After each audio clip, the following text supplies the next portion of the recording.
3, 2, 1. Hi there, kids. This is Chris Cartea. Welcome to episode 3 of the Owl Ranch. I'm your host, Mr. Cartea, and I'm going to tell you some Nerf news that's relevant to the Nick at the moment. And I am going to, this is a day before war. And, we're just kind of setting up here. Oh, yeah, this is a brass dual strike magnum. As a matter of fact, this is the first brass dual strike magnum that was ever made. Except the shell, which came from Frankenzilla. He painted this shell. It's one of my nicer looking shells. I made the shoulder stock out of stainless steel and interconnecting tubes here. We'll see how this holds up. This usually breaks, but because somebody tries to, pull on it, and yeah, you don't want to do that. You want to hold it by the hand and pull it like that. So this baby, running on 16K turf. On stuff, and it shoots fast. It's like 280 feet per second, but the full length, it's around 200. I'm thinking it'll be war legal, and if it's not, I have other blasters. I don't really care. But right now, I'm just kind of sighting it. So, let's see. I pretty much hit where I wanted it. Yep. So, what is new? Let's see.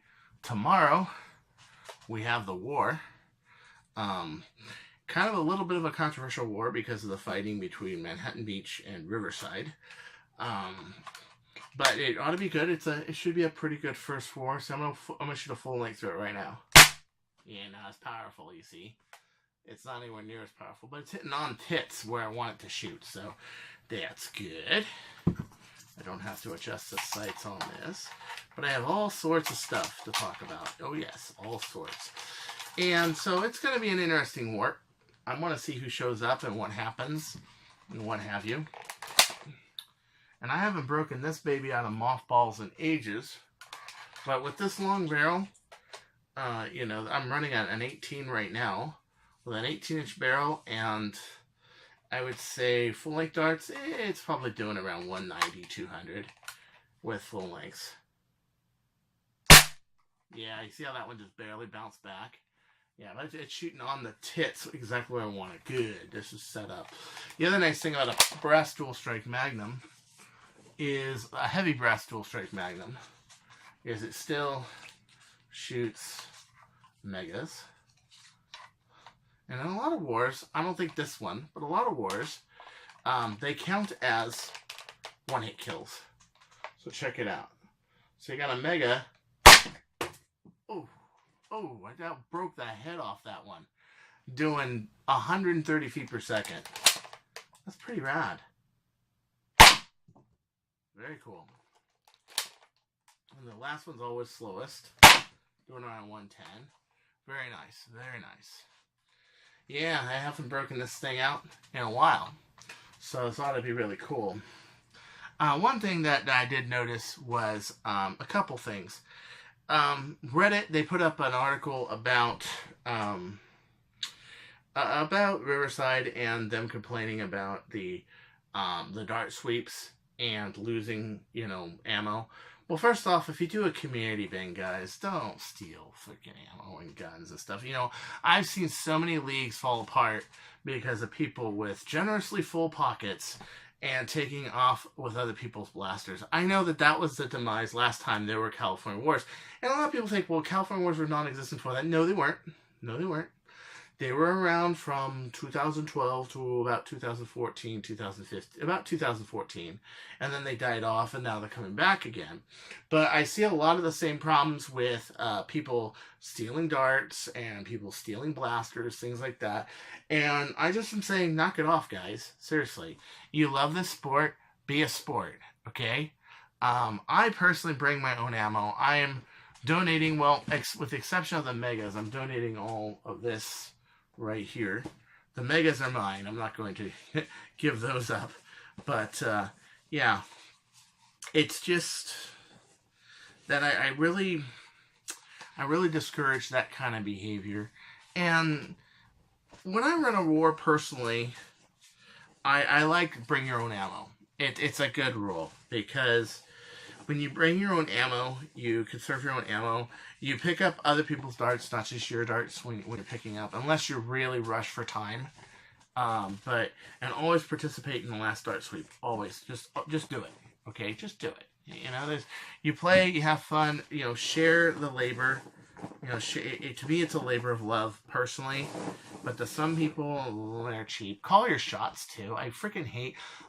I'll tell you what I hate about full-length wars the most. One, Nick wars tend to have less theft, much more accurate shot calling, unless it really is a questionable shot. And also tends to have a little bit more sportsmanship behind it. I go to a lot of full-length wars, and... because a lot of times I can't feel it, but sometimes one time I slapped a guy with this baby. Mag Strike. Now, you want to talk about old-fashioned, here's an old-fashioned blaster for you. 10 rounds, as fast as it can unload the mag, which is usually a second and a half.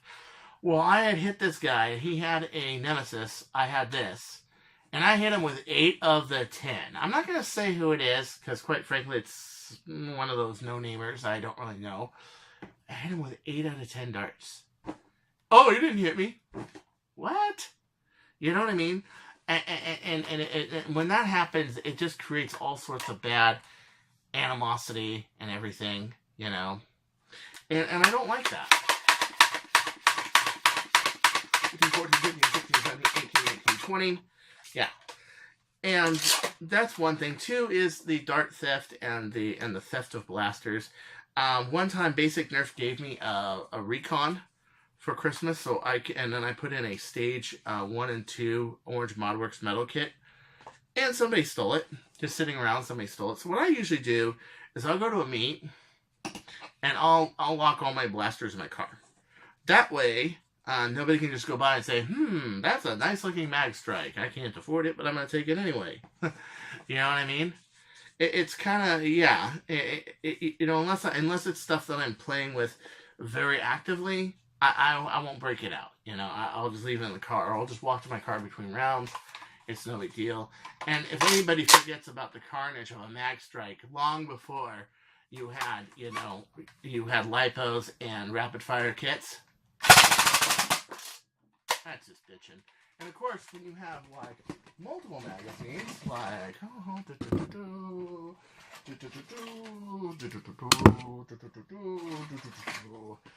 tomorrow's gonna be a fun day. The last time I went, I only had 1 magazine. This time I got 4.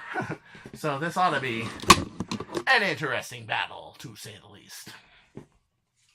So. Yeah, so a dual strike magnum look what a dual strike magnum can do. Yeah, it will destroy a normal mega like that.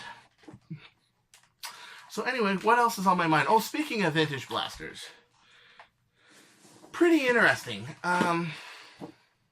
There's this guy. I don't know who it is. I hope he's not a friend of mine, but if he is, he is. Who is selling blasters in Australia for ungodly amounts of money. We're talking long strikes. We're talking a lot of blasters. Now, if you look up there, I got a couple blasters that are going to be collectibles later on because they're part of the Toys R Us franchise, and they looked really cool in clear blue. The clear blue series, the Sonic Ice, was a good series. Unlike the Sonic Green, which I think looks like puke. The red series was good, the whiteout series was good, but this was incredible. I really like this a lot. And I got myself a Rampage today when I was going out to get a dual strike for one of the past commissions I have. And guys, also, I want to make it very clear. I do not have commissions open. I am only doing commissions for people who I am behind the commission. Some of them like 2 years behind, okay? Because I just had issues with, well, I'll tell you what my problem is. Perfectionism. I got good blasters. That's really good when you got like, 10, 12, 14 blasters and you're working on them all the time. But when you're doing commissions, you have this fear, this anticipation, is it going to be good enough? You're kind of limited on how much you can work on stuff. Like, I can't work on stuff all the time when I'm here. Oh, by the way, the unrelated image in the back is Cats Don't Dance. Was a great movie. It had this Shirley Temple kind of a character, and it was a pretty interesting movie. I loved it. So look it up on archives.org, Cats Don't Dance. Yeah. And the problem is, what happens is it becomes really stressful. You're up nights worrying about stuff, up nights worrying about getting things, up nights worrying, oh crap, these 3D printed parts have taken like 2 months to get. Oh crap. You know, you're answering emails all the time like, oh, where's my blaster? Where's this? Where's that? And it becomes stressful. It becomes very stressful. So I had 3 people that I had was doing commissions for brass dual strike magnums. And I'm finally just getting them done. One guy, he wants a brass dual strike magnum and a Mauser fire, and he already paid for it. And the other 2 guys paid for it. One of these guys is Scott Whitmer, okay? And this guy is a good guy. If you see that picture right up there by that fire strike, I don't know if you can see it. That one. That is my nephew. And he serves in the Navy. And he's like a son to me. And this guy was on the same ship looking out for him when he just got out of training. So I really am thankful. And these all 3 of these people have been very nice to me. I've gotten a hold of 2. There's still one I messaged, but he hasn't gotten a hold of me yet. I told him that I'm just going to finish the commissions, get them done, you know. And I'm thinking of going, if I ever go back to commissions, going back to a build then sell.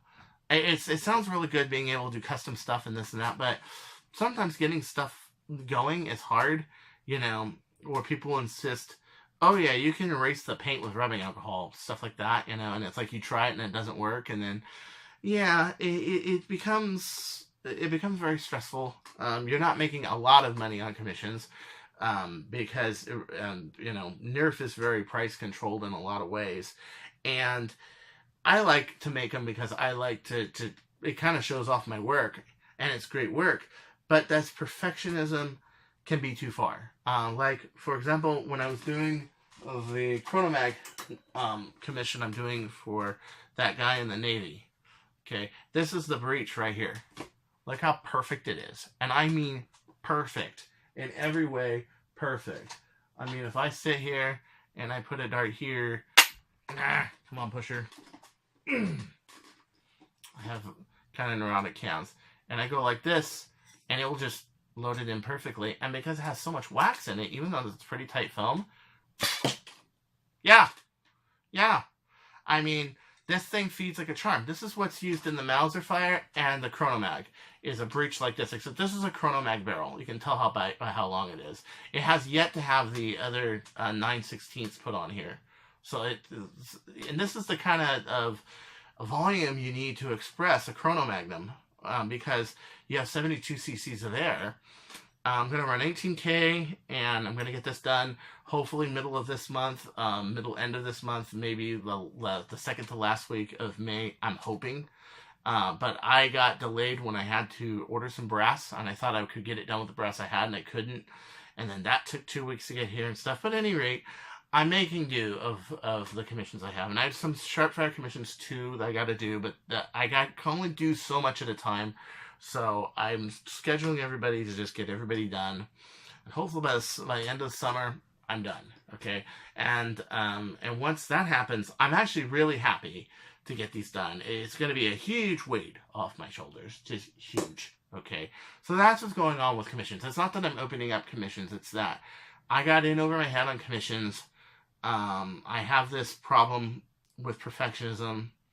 I have this problem with it does really clog your brain. It does really make things difficult. Blasters are second to none, but you can't really produce them. And you already are just one person that can produce stuff. You're not a team. You're not a bunch of people. I find that like working for somebody like Jet, where I'm designing and not exactly building, is really good. And then also, like, when I had somebody like Alan go as a production manager, I didn't stress about all these things. And I was really trying to just put it in someone else's hands, because I do sweat too many details. You know, I will. And you're talking about a guy that, oh, well, our bidder can do this part out of polycarb for this. Oh, what kind of polycarb? Let's try to find some other samples from other places and do polycarb. And the problem with that is, okay, I'll go to like 15 places, injection molders, to do polycarb. And I've done something very similar to this when I worked for my dad. Pretty soon, I got a whole office full of samples. All these people that are hoping for my business, calling me every day, by the way. And then it's just a mess, and the project gets delayed 4 weeks, and it's not good. Now, I didn't do that at Jet because I wasn't in charge of that, but that's the kind of thing. What I mean, when you have over perfectionism, you tend to do this. This is the problem I have with it. Also, Singapore, I was working 45 hours a week. I was answering questions about 10-15 hours a week, and there were a lot of PMs, so a lot of PMs and emails, and I was playing probably the one whole day. I was playing a Nerf war, sometimes two. So this job became, within the whole thing, between being a hobby and being a job, it became like a 78-hour week thing. Plus learning a whole new country and going to a whole new place and everything. So I just didn't have time. I didn't have time to do any other commissions. I didn't have time to do anything. I thought I would. I just didn't. I just didn't. So, and then I came here. I was bummed for months. I didn't really do any other commissions. I just improved some of my other blasters. And finally, I'm just saying, okay, I'm just going to get these done. They're like 3 or 4 blasters, a few parts kits. Just get it done. Just get it done, Chris. Just get it done. And if you make that pledge to do that and never to sell ahead of time again, okay, then that's good, And the blasters I'm going to sell are going to be just as top-notch, if not more, because these have been around longer now, and I have much better building techniques than I did before. Like a dual strike I make now, compared to a dual strike this one, goes about 20-30 feet per second faster because my breach is closer to the switch. Or even better, if I go with a light BDSM, it goes all the way to the plunger, and it's ZDS. So, which is an option. So the one guy I'm doing a dual strike for, I owe you 2 blasters. Do tell me what you want on that. I know you want 2 yells, and you want like an 8K, 10K, and you want like an 18K, which 18.5 is fucking fast with these. They are fucking fast. Turf springs are great. They're a revolution. Okay, and yeah. So I'm gonna build that for him, and then I'm gonna build him a Mauser.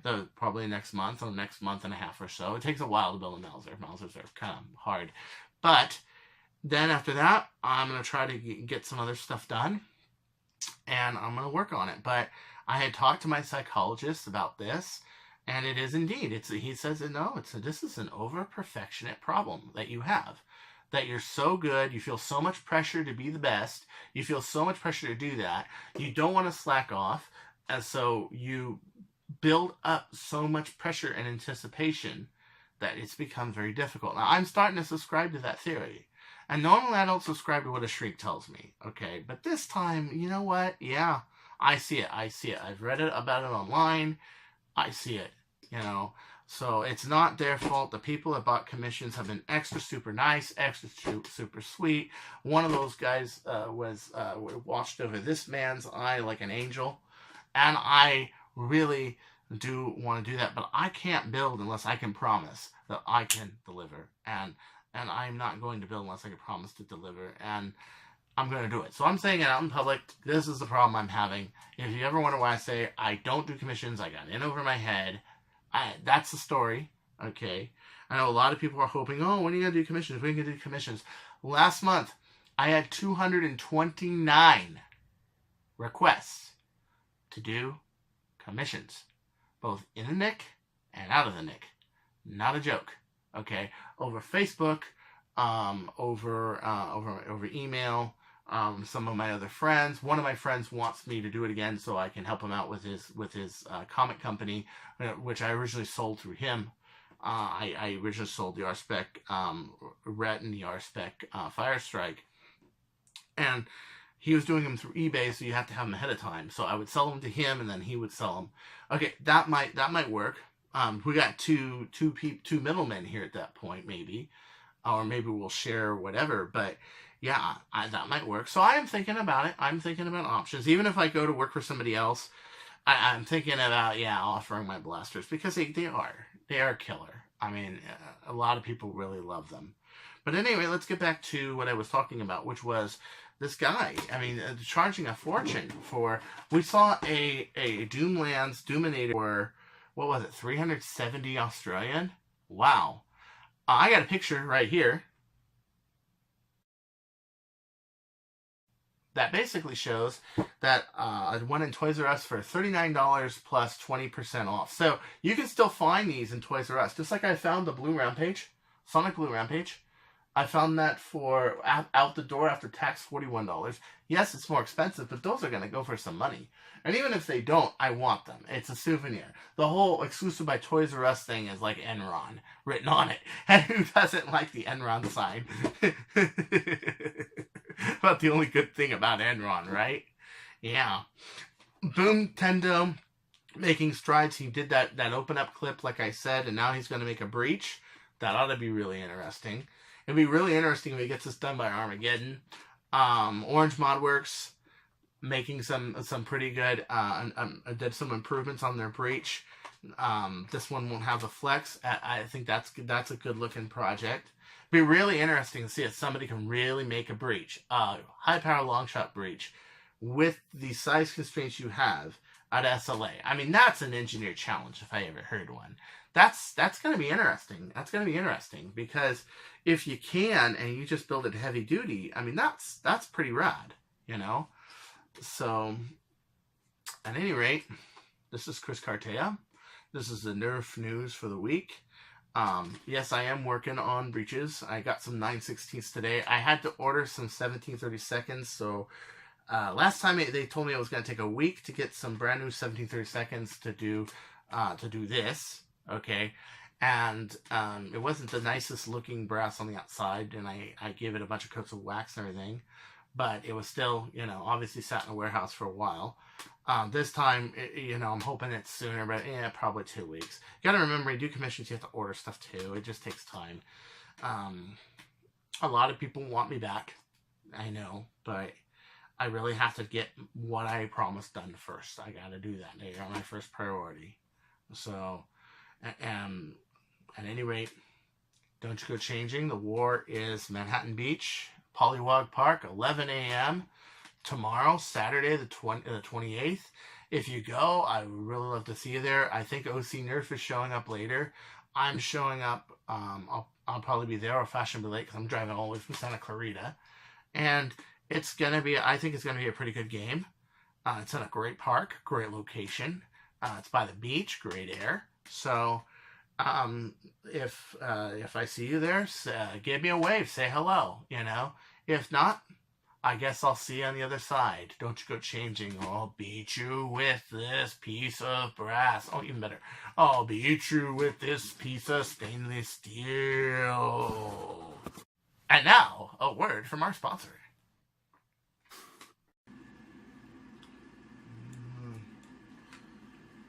Oh, hi there. I'm beloved Nerf modder Chris Cartea. And I just wanted to ask, what's up with this shooting up schoolyards and running people over with Ryder vans? What's up with that? Whatever happened to just good old clean fun? Like sitting under a tree and watching a rainbow, or smoking cigarettes on a warm day, or enjoying a nice big glass of scotch. Or maybe just sit under a tree and read a book. And there's only one book, of course, kids, and that's the Bible. And last time I heard, Bibles were in libraries. Give it a read sometime. All right. Well, you have yourself a good day. And don't you go changing. This has been a public service announcement by Chris Cartea.